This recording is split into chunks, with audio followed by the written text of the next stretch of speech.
Худия, до начала съемок вы рассказывали историю, связанную с женщинами. Не могли бы вы еще раз ее повторить?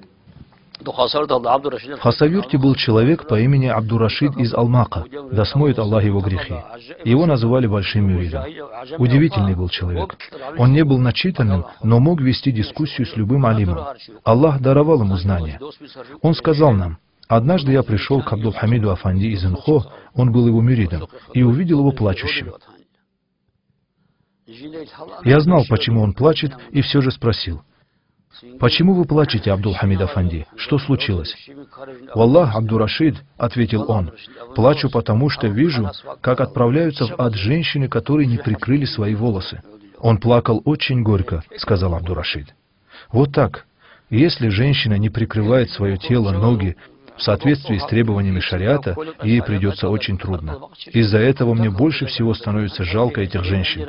Посмотрите, кто носит платок, кто прикрывает свои ноги, кто прикрывает плечи. Вы посмотрите на людей, которые пропадают напрасно. Что с ними делать?